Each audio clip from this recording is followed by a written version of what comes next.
Mari kita buka diskusi yang sangat penting ini dengan bacaan basmalah bersama-sama. Bismillahirrahmanirrahim.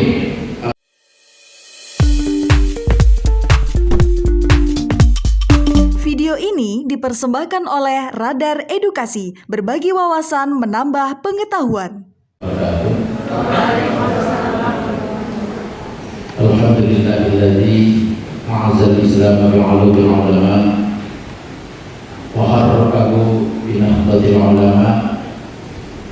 Afdhalus sholati wa atammu taslim ala sayyidina wa habibina wa syafi'ina wa qurrati a'yunina Muhammadin al-mab'uts rahmatan lirrijal wan nisa wa ala alihi wa ashabihi al-sidqi wal wafa wa man tabi'ahum bi ihsanin ila yaumil jazaa.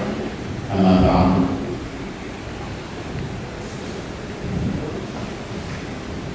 Yang saya hormati dan saya muliakan para narasumber, ini orang hebat semua, dan saya senang mudah-mudahan kehebatan narasumber ini menjadi berkualitasnya diskusi kita, forum kita, meskipun mungkin beberapa orang yang hadir saya kira cukup banyak juga ini. Kalau ini berbicara semua maka akan menyemarakkan diskursus intelektualisme NU. Ini ada Dr. Suripto Dwi Yuwono, Magister Teknik ya, MT, Profesor Dr. Phil Asfa Yudianto, MAG MA, dan Dr. Hamamizada SHMA. Yang ini semuanya lulusan luar negeri, sehingga perspektifnya pasti akan lebih global, lebih mondial, sesuai dengan tema pertama kali ini, yaitu membangun kemandirian warga untuk perdamaian dunia. Jadi ini pas sekali Forum Nasional Afkar ini mengundang 3 narasumber yang hebat-hebat ini, dan saya berharap teman-teman bisa lebih serius untuk membicarakan soal intelektualisme NU, konstruksi kemandirian NU, dan peradaban dunia, ya, masa depan peradaban dunia. Juga moderator ini Zaki Ustaz, ada saya lupa, lama nggak ketemu ini, tiba-tiba muncul di utama. Juga teman-teman dari Lampus PWNU dan tuan rumah Bapak Dekan dan jajarannya Fakultas Hukum Unila, saya atas nama Lampus PWNU mengucapkan terima kasih. Juga secara umum kepada Rektor Unila, Bapak Dekan dan jajarannya yang saya lihat tadi di perjalanan luar biasa sambutannya, dan juga menyediakan berbagai fasilitas. Ini tentu saja kalau tidak ada kontak rohani dan intelektual tidak mungkin terjadi. Jadi ini bukan sekedar program sesama bangsa, tetapi ada kontak spiritual yang cukup dalam. Saya mengucapkan terima kasih dan jazakumullah khairan jasa atas sambutan dan fasilitasnya. Dan seluruh teman-teman sekalian, hadirin yang berbahagia, tadi sudah banyak dijelaskan oleh sambutan-sambutan di yang sebelumnya. Saya ingin mengingatkan bahwa Taswirul Afkar ini sekarang memang nama majalah yang dikembangkan oleh Lampus PWNU, jurnal Taswirul Afkar, yang sekarang sudah terbit dalam 2 bahasa Indonesia dan bahasa Inggris, yang ini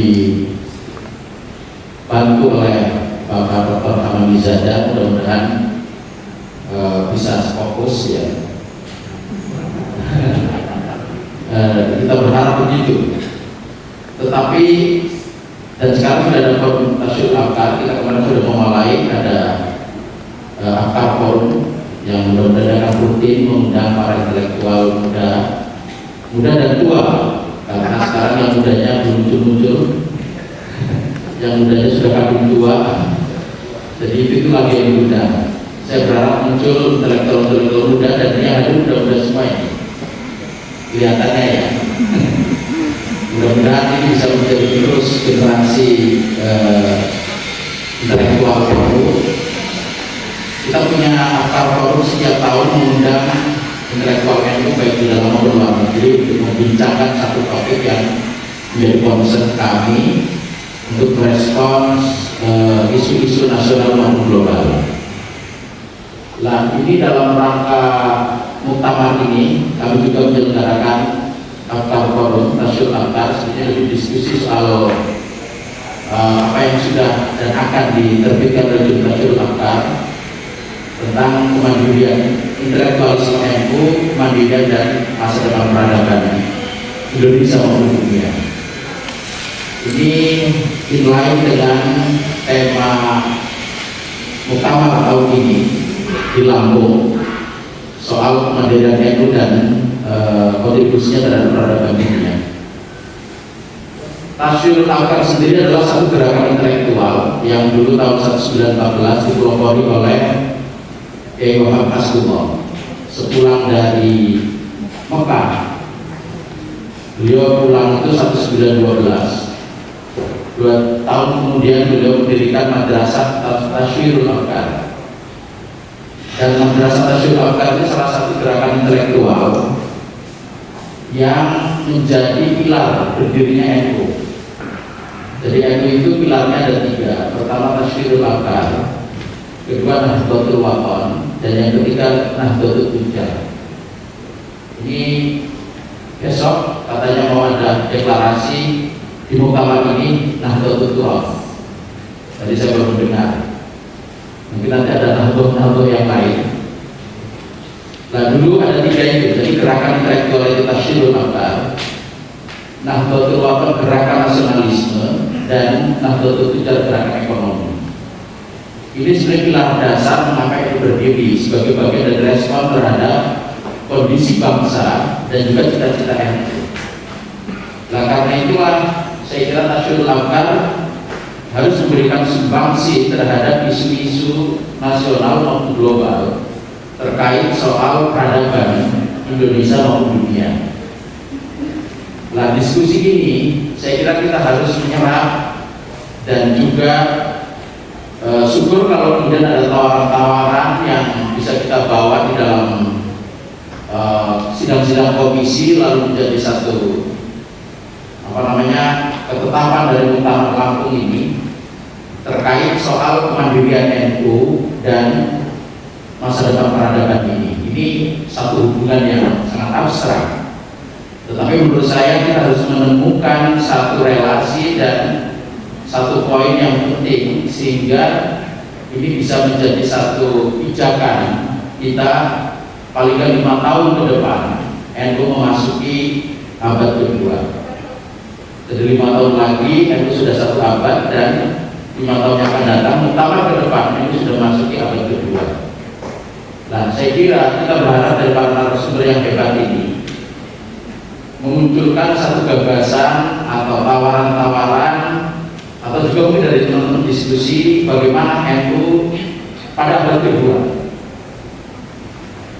Dan 5 tahun ini adalah persiapan untuk menuju ke sana.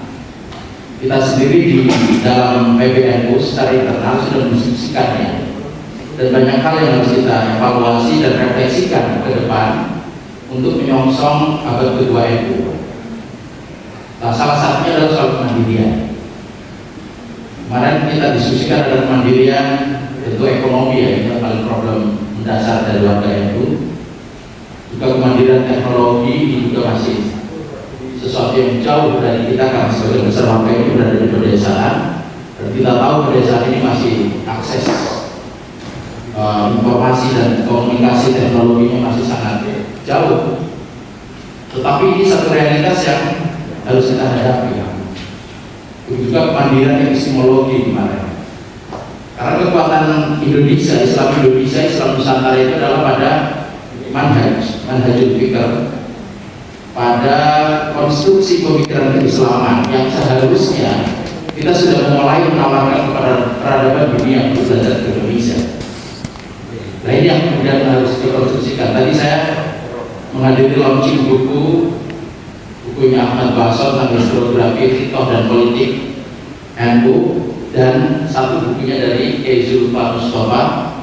Beliau keren sekali, masih sangat muda, untuk usia saya, menulis 3 tiga kitab berbahasa Arab yang tadi diluncurkan oleh Bapak Wapres Kiai Ma'ruf Amin, yaitu berjudul Tuhfatul Qasi Wadani, kalau nggak keliru fi tarjamati Syekh Nawawi Al-Bantan, Syekh Nawawi bin Umar Al-Bantan, karena beliau salah seorang cucu kalau nggak keliru dari Syekh Nawawi Al-Bantan, dan dia menulis 3 buku ini. Nah ini kalau buku-buku ini diterjemahkan dalam bahasa Arab, dalam bahasa Inggris, kita bisa mengundang orang-orang dari luar, terutama dunia Islam, untuk belajar Islam di Indonesia. Kita punya kekayaan yang cukup banyak, peradaban yang bagus, relasi yang hebat antar agama, antar etnik, antar budaya dan tradisi yang cukup kuat, cukup banyak, kaya sekali. Ini saya kira ini perlu diperbincangkan oleh teman-teman sehingga ada gagasan-gagasan yang bisa kita usung. Syukur kalau ini menjadi topik jurnal-jurnal apa ke depan, Mas Amami. Saya kira ini bisa menjadi topik jurnal-jurnal dalam 5 tahun terakhir ini, sehingga ada kumpalan-kumpalan gagasan dan pemikiran yang bisa kita usung untuk memasuki abad kedua NU. Saya kira itu saja sekedar sambutan dari saya, karena saya tidak ingin mengambil kursi yang lebih banyak perbincangan ini, dan saya ingin mendengarkan dari para dosen yang hebat ini. Saya ingin mengucapkan selamat berdiskusi, selamat bermusyawarah, dan selamat merumuskan masa depan, untuk peradaban Indonesia dan peradaban dunia. Saya kira itu, mari karena saya tadi diminta membuka, mari kita buka diskusi yang sangat penting ini dengan bacaan basmalah bersama-sama. Bismillahirrahmanirrahim. Akhirul kalam, wallahu muwaffiq ila aqwamit thoriq, wa huwal hadi ila sawa'is sabil. Wassalamualaikum warahmatullahi wabarakatuh.